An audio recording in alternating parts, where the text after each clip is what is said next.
Yes, like the title says, this is for Halloween. Today is actually the 26th when I'm recording it, but on the 31st I have an exam for university, so not doing anything then. I hope you like my makeup. I like it, especially with the whole theme of, Tim Burton and Halloween. Some of you may wonder, why won't I review this one? Because I know some people think like, here we have from the director of The Nightmare Before Christmas. Well, this one I won't be reviewing today, because actually it was, both Coraline and Nightmare Before Christmas was directed by Henry Selick, because Nightmare Before Christmas was only produced by Tim Burton and not directed. So, yeah, that's it. I do have a list of all the movies I will be talking about. Well, some TV shows, but mostly movies. So to start off, we have Vincent. So this one I will have a link down in the description of the one I have seen here on YouTube. Because it's a lot of foreshadowing when it comes to like movies and other things that he will make later on. Though I have to warn you, it's quite dark. If you're not in the right mood, it can be a bit too twisted. But it is a stop motion movie and I do like it. But I have to say, I will not rank any of these movies because I am a huge Tim Burton fan. I can't just pick like, oh yeah, this one I like the best. I just can't. Number 2 is Beetlejuice. So actually the movie Beetlejuice I didn't watch until like a year ago or something. I do like it, but I have to say I do prefer the musical better. And I do know that if you search for like bug use or something, bug soda, something like that, you should be able to find it on YouTube, some illegally recorded version of the Broadway musical. Vincent was made in 1982, and Beetlejuice, the movie, was created in 1988, and the TV show started at 89. When it comes to the TV show, I have watched all the first 3 seasons, and I am on the 4th and last season. I am on episode 20 something. So what I think is that like in the movie, Beetlejuice is quite he's quite the bad guy, and I mean, yeah, like that's his thing. Well, like the musical, he is kind of okay. As I've seen online, he can be quite desirable, if we say like that, compared to the movie version. And the TV show is made for kids, so obviously he has to give in to Lydia. So yeah, that's quite childish compared to it, but it's fun to watch in the background of using your phone. Yeah, the normal thing people do nowadays. So now I will talk about 3 movies in one. And they stem from 89 to 92, which is Batman Returns, Batman Forever, whatever. A lot of people don't know that Tim Burton has actually made 3 Batman movies, but I really like them. Like Batman, not so much, but like the Joker and Catwoman. And then we have the iconic penguin from it. Like, so I think that if you're a fan of Batman and or Tim Burton, it's definitely one of those should watch movies. Because obviously I grew up with like Batman and Iron Man and superheroes. But but Tim Burton's versions I really like. They're quite fun. So yeah, this is the first one that came in 89, and then the last one, the third part, came in 92. So it is like old school CGI and special effects, but quite workable. Oh yeah, the fourth one I have.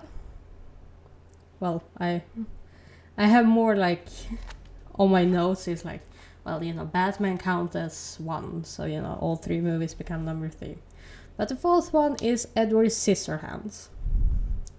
I am not a huge fan of Edward Scissorhands, though I do find it really funny.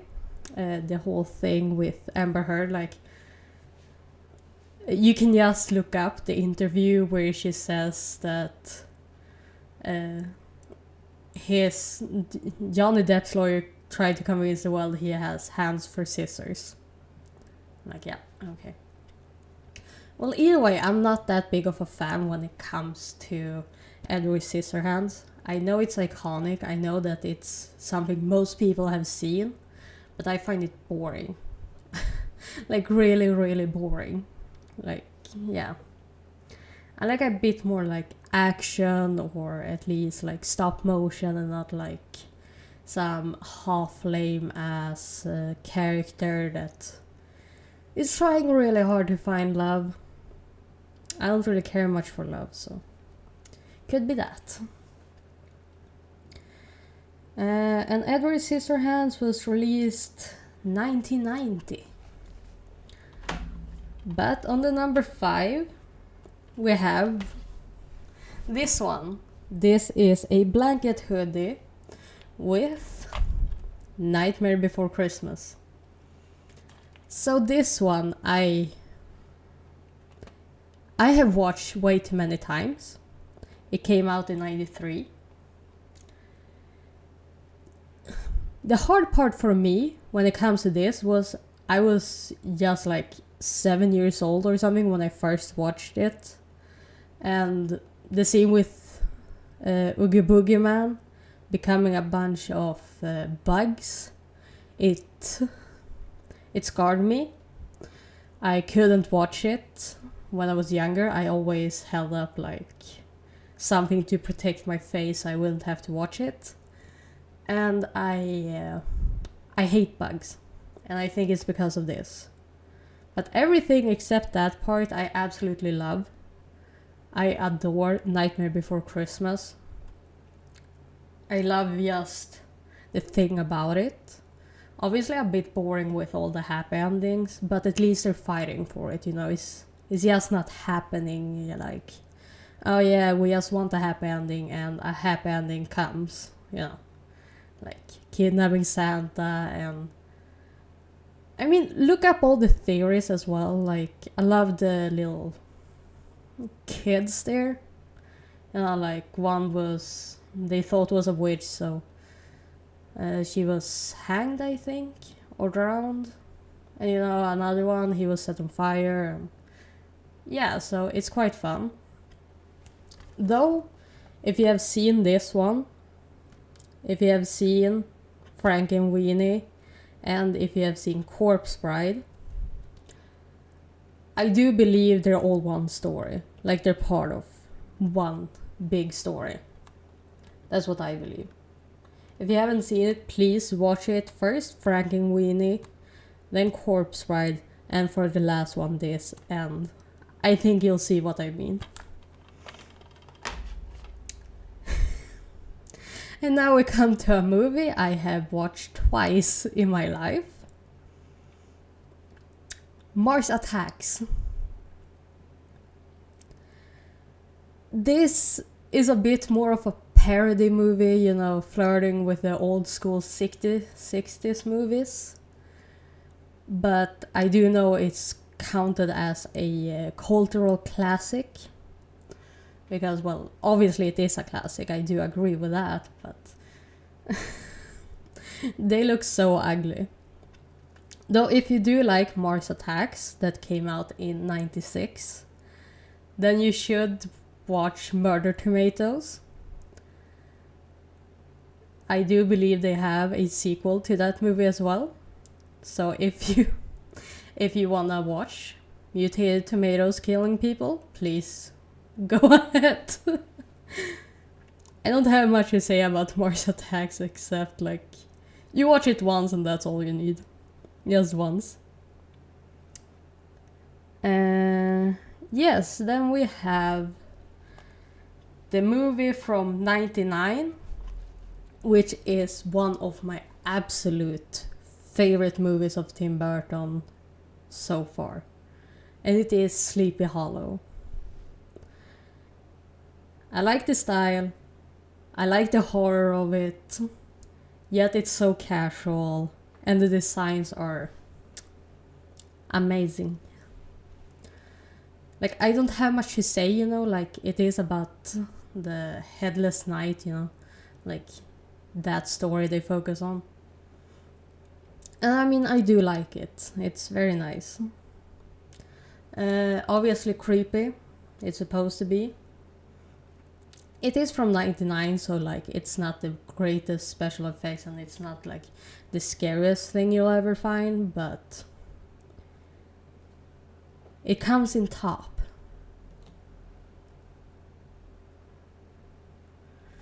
And yes, after that, I have a childhood classic. If you're around my age, I'm 21, and you haven't seen this, what have you done in life? Like, how can you miss Charlie and the Chocolate Factory? Like, I still love it. I haven't watched it for a while, but I love it. You know, like, him just hating on the kids. It's amazing. Though it's like, oh, look, it's Norman Bates from Bates Motel. That's another like horror show that I do recommend if you like a bit more like Hannibal. Then do watch Bates Motel. It's very great. But yeah, here it's mostly about Johnny Depp just hating on kids. Though this lady that you can't see because of my goddamn camera. Yeah, that lady. She's actually Swedish, so she did the voice, like the dubbing, the voiceover for Swedish as well. So, there we go. And when me and my dad talk about like annoying kids, it's mostly like, I want that squirrel. Please give me that squirrel. I gotta have that squirrel. So, yeah. It's very stuck on me, but you know. And I mean, it came out in 2005, so, you know. That's why I think people around my age should have watched this, because this was like one of the absolute have to watch when I was younger. Yes, and as number 9, by the way, I have 16. As number 9, we have probably the most famous one. Because, yes, Nightmare Before Christmas is famous, but I do believe Corpse Bride is another level. So this one also came out in 2005. And here we start the beginning of Helena and Johnny. Helena is Tim Burton's wife. And she often plays with Johnny Depp in roles that, especially in things that like Tim Burton has directed or produced. Though I am upset to not have seen anything about them when it comes to Wednesday that will be released soon. You know, Wednesday Addams on Netflix. But this one, I don't find it creepy, I don't find it scary.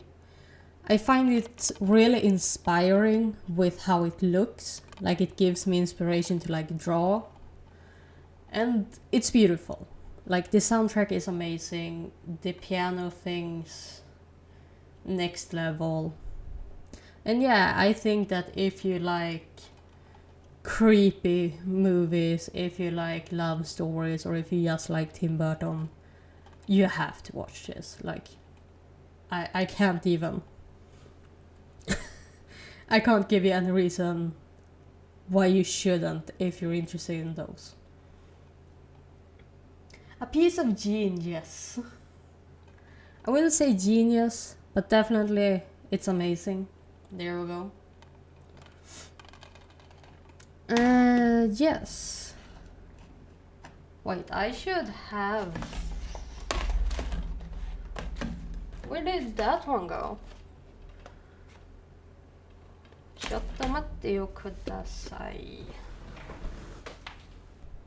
And I'm back. So it was a bit awkward because the next one I'm picking is from 2007. And I dropped it. But here we are. Sweeney Todd. The Demon Barber of Fleet Street. So I have been in London on London Dungeons, where we actually had Sweeney Todd. You know, it's a real person. So here we have Helena and Depp. You know, and for some reason Tim Burton likes to kill his wife on screen, so yeah. The fun thing is that, yeah, here we have Sweeney Todd, you know, it's based on a real barber that murdered people and sold them as food. But the thing is that, from what I have seen regarding Jack the Ripper, was that he was also a barber. So, yeah, I think this is based off, and Jack the Ripper probably had some... I think they had some form of connection, maybe spiritually. But this one I really like. It's very gory. Like, it really pushes your morals if you're not used to, like, really, really gory stuff. But I really like it. I really do. I do recommend it. It is from 15 years old, and I do find that appropriate. The next one I have is very unknown, like very infamous. I found this because I had a period where I was super interested in steampunk, and it's called 9. So this movie is about like steampunk dolls coming alive. It's the apocalypse type of thing, and the main character is supposed to, I don't even remember, like save the world or save someone. It's not in like my top 5, you know. But I mean, it's good animated. It came out in 2009, so quite appropriate, I would say. So to continue on something I remember more about. Alice in Wonderland. I think most of us knows what Alice in Wonderland is about. And this is the live action / CGI version that came out in 2010. I know it has a sequel. Tim Burton did not direct the sequel, only the first Alice in Wonderland. But I absolutely adore the movies. You know, even if Tim Burton didn't make the sequel, I still adore both of them. But the first one is obviously better since it's more action filled. But I really like it. I do like the whole thing about Helena and Johnny trying to outweigh each other with their characters and Mad Hatter and Queen of Hearts. But yeah, I highly recommend Alice in Wonderland. Like, no matter what kind of person you are. Look at the cover. If it seems like something you could watch, please do, because it's really good. And I mean, if you don't know what Alice in Wonderland is about, I mean, at least here in Sweden and Europe, probably, it is kinda, you know, common sense, common knowledge to know about Alice in Wonderland. So then I will go on to something that I know is very like hidden in all these movies. And that is Abraham Lincoln Vampire Hunter. It came out in 2012, which I also have 2 other movies that came out that year from Tim Burton. This one, I mean, I am a fan of like vampire lore and such. Twilight, no, that was when I was a kid, but I'm not into that anymore. But I do like the whole thing with vampires, and I do think it's also fun with like the Abraham Lincoln part. You know, like, you get a historical figure in a fictional reality. I do like one of those crossover type things. But yeah, I do find it really good. It's filled with action. The character designs, I really like them. The plot, quite okay. Like, you have to have some form of interest in like history or old cultures or something like that. Because I'm not that interested in like recent history. I'm more for like the Greeks and the old Egyptians and stuff. But I can still appreciate this movie. So yeah, I do believe that Johnny Depp is in it as usual. And now we come to a movie that I have watched twice. It's also vampire theme. Dark Shadows. This one I have thought about buying because like I like it as a casual watch, but it's not like something I'm like whoa over. You know, it reminds me a lot about Addams Family, which I did a mistake in thinking that Tim Burton had like directed or produced Addams Family, like the 90s show, well, movies. He has not. So Wednesday, that will be out on Netflix, is the first thing we'll see that is actually Addams Family by Tim Burton. And I'm really looking forward to it. But Dark Shadows is basically kinda like that. Like, it gives that feeling, but a bit more for children. So, like, the animated version that came out a few years ago. I do have that movie. It's not as good as the 90s movies that I grew up with, but it's okay. And I get the same feeling with like Dark Shadows. Like, yeah, it's not like the high standards of the actual Addams Family from the 90s, but it definitely has some correlations between it, and you can watch it from that. So now, I only have 2 left. For number 15, that is the last one for 2012.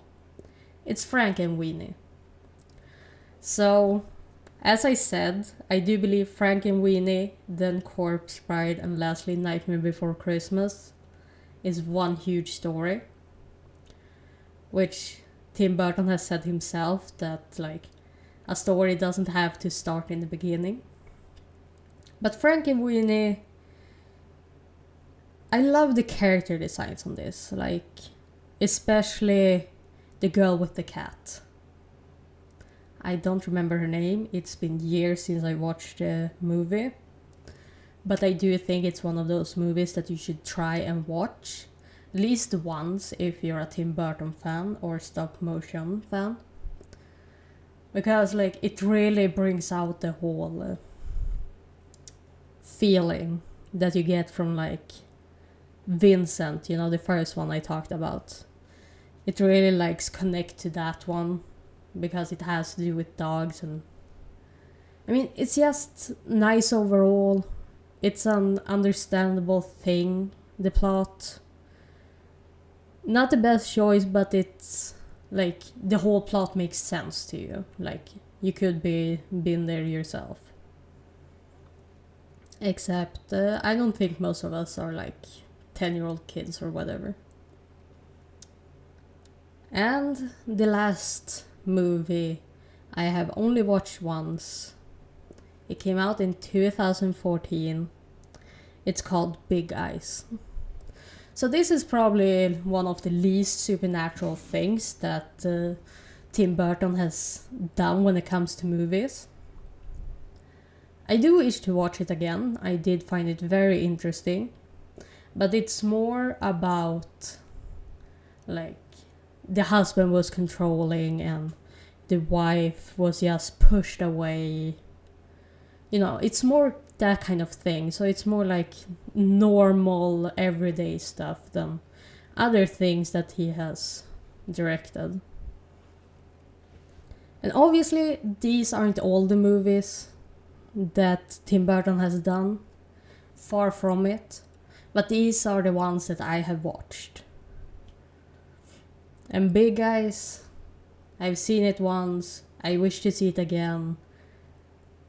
And I do recommend it. Like, if you like some psychological horror, I would go for that. And I hope you guys enjoyed this video. If you have made it so far, I have a little bit of special deal for you. So this isn't really any Halloween horror thing, but I have finally bought The Hobbit for myself. Because the one I reviewed in a very early video was my dad's book in Swedish. I have gotten it in English. So yeah, this one was quite cheap and you probably don't think anything about it.